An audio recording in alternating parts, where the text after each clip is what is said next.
Hey budget gardeners, Vita Loca here. Join me today as we winter sow the seeds for sea holly. So let's go.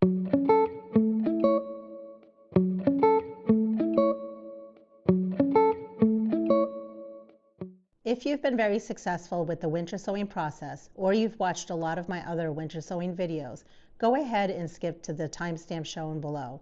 But if you're new to a lot of my videos or you're not having a lot of success with winter sowing, I highly suggest you watch this entire video. Winter sowing is the process of sowing seeds outdoors during the winter months. You can simply scatter the seeds out on the ground, or you can sow the seeds in some sort of a container or pot. When it comes to what kind of container or pot to use, there are so many different choices out there. The big thing is you want to make sure it's translucent or clear. I like to use milk jugs, but I know other people have used juice jugs, rotisserie chicken containers, totes. The possibilities are endless. The big thing is no matter what container you choose, you want to make sure that it can hold at least 4 inches of soil in it. Your containers should have holes in the top to allow water or moisture to come in. The containers should also have holes in the bottom to allow for proper drainage of water. I like to use potting mix. You can use whatever works for you. The key is to make sure that it's well draining and also that it retains some moisture. You don't want to use a seed starting mix because it's too light, too fluffy, and it will dry out way too quickly. You also don't want to use garden soil because it's very heavy and it's too compacted, which makes it difficult for roots to grow in. There are a ton of benefits when it comes to winter sowing. It's very easy to do. It's cheap. It doesn't require any additional equipment. You don't need any grow lights. You don't need any room inside your house. Another benefit to the winter sowing process is that the seeds will get a natural cold stratification period. That's very important for certain seeds such as perennial seeds. And in the end, your seedlings will be stronger, they'll be healthier, and they'll already be hardened off. You don't need to do the whole hardening off process like you would have to do if you started your plants indoors. Now there is a certain timeline that you want to follow when it comes to winter sowing. If you start your seeds too early, there is a chance that those seeds will germinate prematurely, and if you get a cold snap, some of those plants that germinate quickly can die. However, if you start your seeds too late, what will happen is certain seeds, like the ones I talked about earlier that need a certain period of cold stratification time, they might not get that full period of cold stratification that those seeds need. So timing is everything.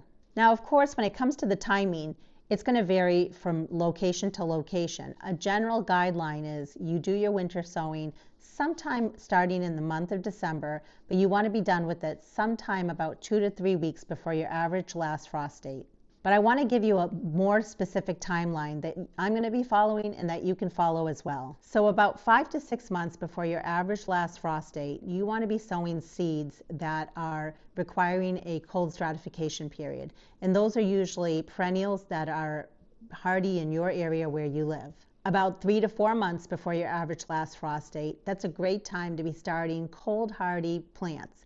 Plants that can tolerate cold, but also plants that reseed very easily in your area. Approximately 1 to 2 months before your average last frost date is a good time to start plants that are not cold hardy, plants that do better in warmer temperatures. Now, keep in mind though that when those seeds germinate, if you are going to have a cold snap, if you're going to have some cold nights, cold days, you want to protect those seedlings. You may need to cover them during that time. You may need to bring in your containers just for a few nights during those cold snaps. Don't be discouraged if you're running out of containers for winter sowing. Even though there are a lot of containers you can use, I prefer to use milk jugs. In fact, one year when I didn't have that many milk jugs, I contacted a local Starbucks. I asked them if they could hold some milk jugs for me. Well, they go through so many milk jugs a day, they were more than happy to hold a few bags for me. So definitely reach out to local coffee shops if you're looking for some sort of containers that are translucent or clear. Some people like to pre-moisten their potting mix, and that is totally fine to do.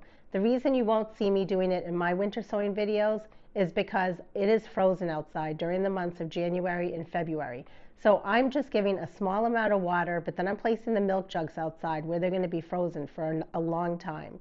And as soon as the weather warms up, I'll start watering the milk jugs more often. In order to keep your milk jugs from flying around, you can always corral them together and then put some sort of a barrier around them just to keep them together.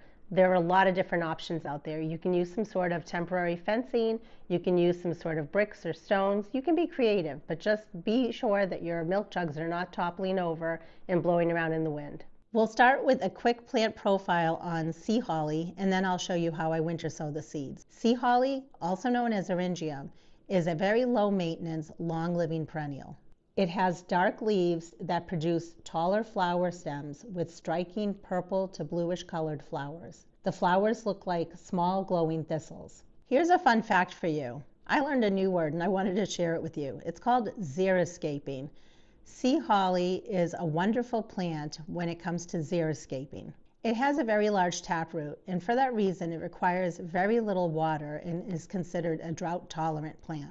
Eryngium is hardy in USDA zones 5 through 9, and what I really like about this plant is when it drops its seeds, it self-sows very readily in the garden.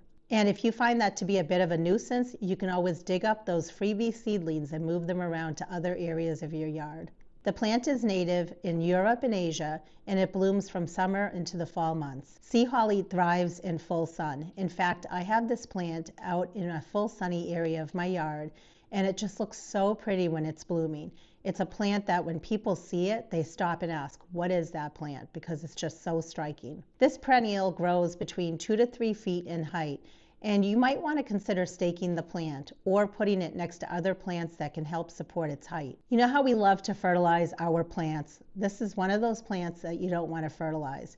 Too much fertilization can cause the plant to sprawl, so it is not considered a heavy feeding perennial plant. I mentioned earlier that it has a taproot, and for that reason, it's not a great plant to divide. You can take root cuttings from it when the plant is dormant, and you can try to propagate the plant through its root cuttings. Although starting the plant from seed is definitely one of the easiest ways to propagate this plant. It thrives in dry to medium sandy soil that's well draining. A lot of flower farmers love to grow this plant. It has a vase life of about 10 to 14 days as long as you're changing the water and giving it flower fertilizer. But you can also use this flower in dry flower arrangements, and it would look really pretty in there as well. The flowers attract many pollinators, including bees, butterflies, beneficial wasps, as well as flies. The plant is not generally considered toxic to humans or pets, and it also is deer as well as rabbit resistant. The seeds need light to germinate, which means you don't want to cover the seeds. You just want to press them into your soil. If you are going to cover them, just barely cover them with about 1/8 of an inch of vermiculite, seed starting mix, or potting mix. If you want to get better germination on your seeds, you want to make sure you're giving them what's called a cold stratification period. That's just a period of time of exposing the seeds to cold. I'll be achieving that by getting these seeds put out in the milk jugs using the winter sowing process. But if you do want to start the seeds indoors, just give them a cold period of about 3 weeks by placing the seeds in your refrigerator. And if you are going to start your seeds indoors, you want to start them anywhere between 10 to 16 weeks before your average last frost date. And if you don't know what your average last frost date is, check out the link below, enter in your zip code, and it will tell you an approximate date for your average last frost date. But you can also check out the map for a more accurate date. The seeds will start germinating when the soil temperature reaches about 72 to 75 degrees Fahrenheit. If you are sowing the seeds indoors under grow lights and your grow room doesn't reach those temperatures, then you may need to add a seedling heat mat in order to raise the temperature of your soil. The plant typically does not flower the first year when grown from seed. That's okay. It's putting its energy into the roots, and you should see blossoms starting with the second year. Now I'm going to show you my process for winter sowing the sea holly seeds. The great thing about collecting your own seeds is it's free, and look how many seeds I collected. This was from a number of years ago, but these seeds should still be pretty viable. I can't remember the variety that I have in my yard. I'm almost sure it's blue glitter. There are so many different containers you can use for winter sowing, but regardless, no matter what container you're using, always make sure it's a clean container. And you want to be sure no matter what container you're using, it can hold about 4 inches of potting soil. You can see that that goes right around here. So when I make my cut, I want to make sure I'm cutting around here, but I also need this part here. I don't want to cut into it because this will be the handle to open and close my mini greenhouse. I'm going to need something sharp to cut my mini greenhouse or my milk jug. So I'm going to be using these. You can use scissors or anything else that you have. These are just cutting shears or snips that you would use to cut tin. I threw away the cap because I want to leave this part open. Whatever container you use, you want to make sure that you have some sort of holes in the top of it to allow for water like rain or snow to come in here, and that will help keep everything nice and moist inside of your mini greenhouse. And if for whatever reason you're not getting any moisture and things are drying out, you can always add water into this hole as well. I do like to add additional holes in the top here, but that's completely optional. I've been doing it for years and that's worked for me.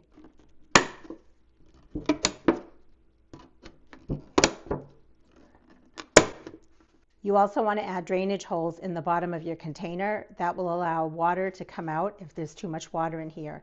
And it also allows it so if you want to bottom water your container, you can easily do that, because then the water can wick up and it can water the soil and the seedlings that are in here.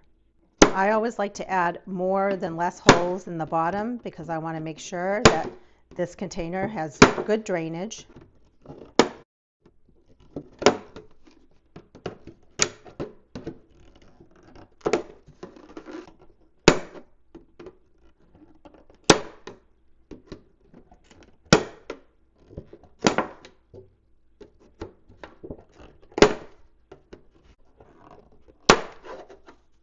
And that's all I'm going to add for holes. It's a small container. If this was a much larger container, then maybe I'd add some additional holes in the center here.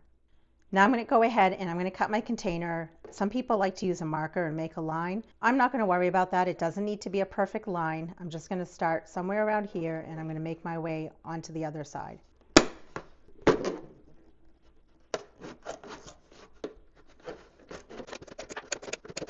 Now I'm going to stop because I don't want to cut all the way through. I want to have an area here and here. And the reason for that is I want to make sure that I'm using the handle as a hinge for my mini greenhouse. And notice they don't perfectly line up, and that is totally okay. Next, I'm going to go ahead and get some potting mix filled into the bottom of this container. I like to use potting mix, not seed starting mix. I find that it's better for holding the water, and also it doesn't dry out as quickly. And I'm actually using potting mix that I made myself, and I'll put a link down in the description below on how to make your own potting mix. It saves a lot of money in the long run. The next thing is to push down lightly, not very hard. I'm trying to eliminate any sort of air pockets that might be in here. But I also don't want to press down too hard because as the plants start growing and their roots are forming, you want to make sure that the roots can grow inside of this potting mix. Here's a close-up of what the seeds look like. We will be sowing a lot of seeds today because this is a very popular plant in my backyard plant nursery. Even though Eryngium has a taproot, the plan is to be pricking out the plants once they've germinated and once they have their first set of true leaves. I think one reason why this plant has been so popular in my backyard plant nursery is because of its vibrant blue color. But I think another reason why it's so popular is because of its taproot. Plants that are not easy to divide due to taproots are typically plants that people want to buy from plant nurseries like myself or from garden centers. Because when you think about it, if you buy a plant once and you're able to divide it easily, it's not an issue.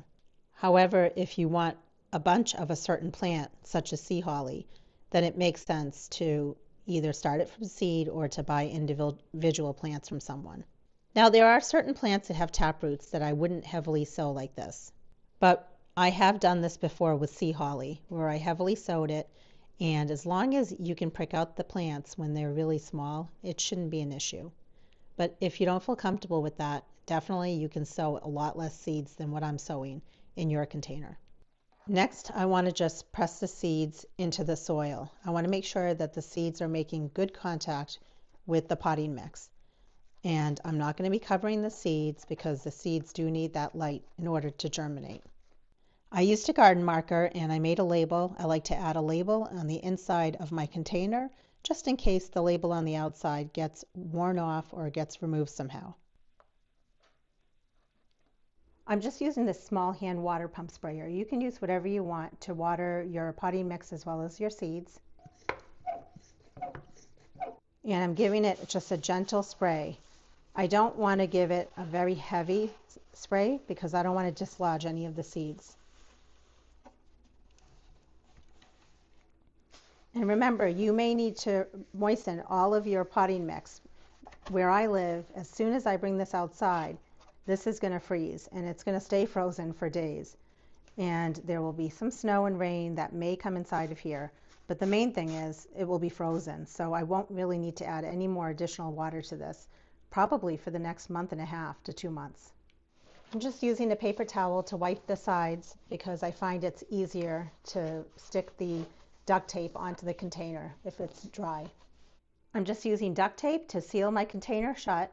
I know some people like to punch holes in the top as well as the bottom of their container, and then they like to close it using some sort of a twisty tie or a pipe cleaner, and that seems to work well. So use whatever you want to close your container, as long as you're able to easily open it on the days when it gets really hot outside, because you don't want to burn your seedlings.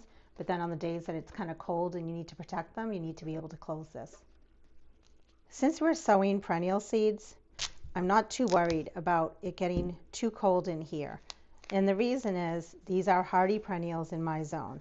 So since I typically winter sow perennials first, December, January, and February, I only add a few pieces of the tape on my container.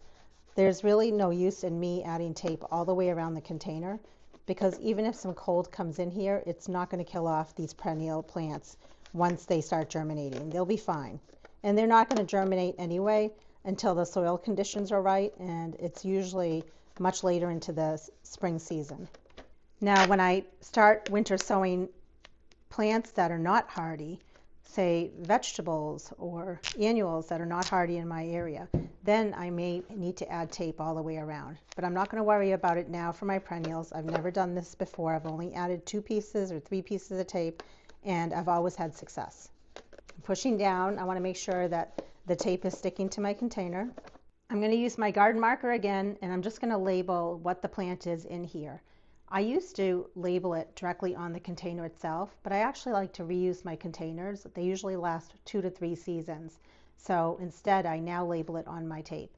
Some people, instead of putting in the plant name on the tape, they like to number it. So they might put a number 1, and then number 1 on a piece of paper or a spreadsheet would be the plant name. So Rebecca. Number 2 might be lupin. Number 3, foxglove, and so on. I'm adding the plant name on the duct tape, and I'm using the garden marker, again, so that it doesn't wear off. I like to label it on the duct tape and not the container, because I like to reuse my container for at least 2 or 3 seasons. I'm adding it on both sides, but that part is optional. You don't have to do that. And now I'm going to place my container in an area where it gets full sun and access to rain and snow, so that can come inside the hole here. I'll make sure not to place this under any sort of structure like eaves. And then finally, I'm going to make sure that the container is secured so it can't blow around in the wind. I'll be sure to make updated videos when the seeds have germinated, and then I'll show you my process for pricking them out and potting them up or planting them out in my landscape. I still have a lot more videos to make when it comes to winter sowing perennials, so be on the lookout for those. I want to make sure I give my seeds plenty of time to get that cold period that they need. And let me know in the comments if you have sea holly in your landscape. Did you start them from seed, or did you start the plant bare root, or from a plant that you bought from a nursery? And until the next video, make it a great day with gardening.